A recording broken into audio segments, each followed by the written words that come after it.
Verovatno ste više puta u svojoj karijeri imali prilike da donosite odluke sami, realizujete planove sami, vaš tim je prihvatao vaše ideje i oslanjao se na vas da vi odlučujete, vi izvršavate i da brinete da sve ide po planu. Na kraju se umorite, izgorite na poslu i nemate vremena da uživate u uspehu. Često se dešava da se od lidera očekuje da on nosi svu odgovornost, a ostali da sede i procenjuju i kritikuju njegov rad, ne radeći ništa konstruktivno na realizaciji vizije i planova. To imamo često prilike da vidimo u okruženju. To nije dobro. Dobro je da delimo sa ljudima obaveze, dobro je da delimo sa ljudima odluke, da uključimo što više ljudi u proces odlučivanja i da delegiramo odgovornost. Tako će se svako osetiti značajnim članom grupe. Onda ćete vi kao lider biti mnogo više rasterećeni, mnogo više ćete biti poštovani istovremeno, jer ako se postavite kao šef, vi sve najbolje znate, kao što se to često dešava, i svi drugi treba da vas slušaju, to u današnje vreme više nije aktuelno, ne postoji, posebno ako u svom timu imate ljude koji su specijalisti u različitim oblastima, to vam neće proći, jer svako problem sagledava iz svog ugla i ako proceni da nešto nije u redu, neće u tome ni učestvovati. Može proći samo i isključivo poštovanje ljudi, dobra i pozitivna komunikacija i dobra organizacija. Dešavalo se to i meni na početku karijere, dok nisam stekla iskustvo i došla do nivoa da sada uživam u tome što radim, da uživam u liderstvu i organizaciji. Međutim, ja sam dosta učila, usavršavala te liderske veštine i dosta sam posmatrala u stvari šta je problem i kako taj problem da prevaziđem. Zato želim da vam prenesem to svoje iskustvo i da vam pomognem da postanete uspešni stvarno u svom poslu.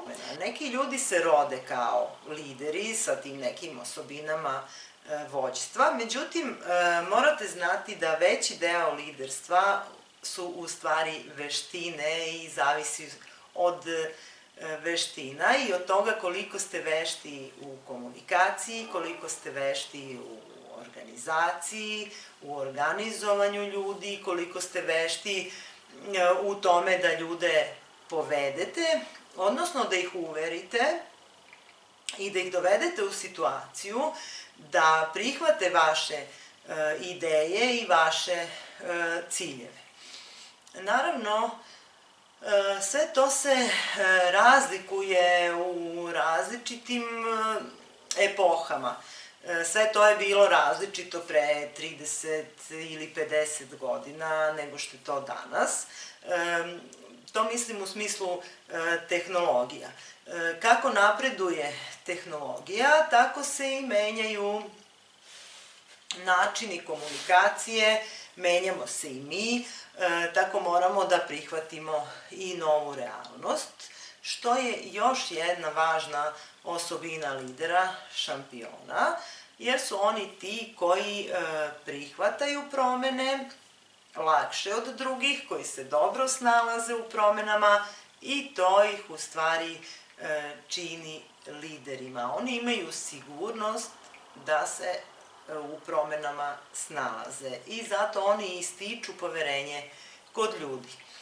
Kao što sam rekla, neke veštine moramo naučiti da bi sebi prvenstveno olakšali život, da bi imali manje stresa, a i da bi se ljudi u našem okruženju osjećali pozitivno osjećali dobro.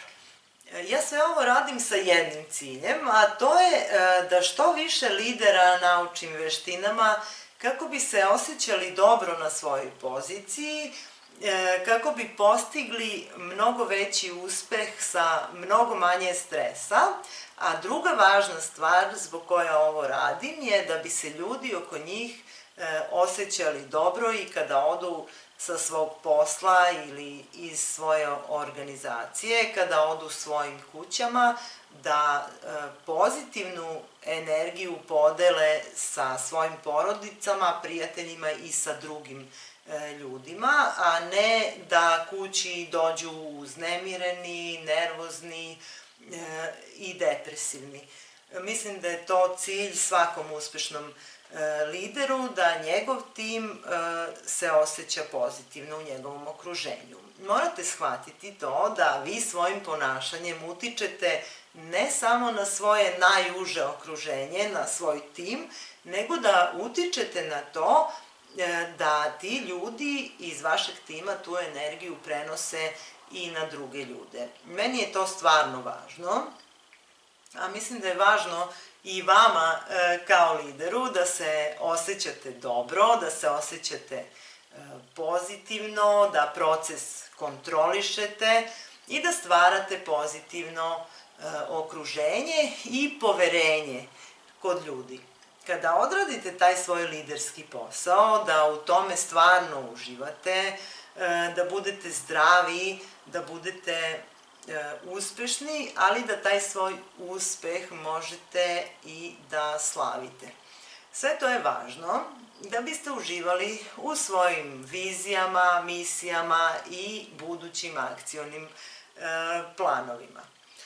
Morate zapamtiti da lider zna da prepozna problem, zna da sluša, da osluškuje svoje okruženje, da proceni ljude, da kreira viziju, da komunicira sa ljudima, da organizuje ljude i da ima odgovornost koju će deliti sa drugima.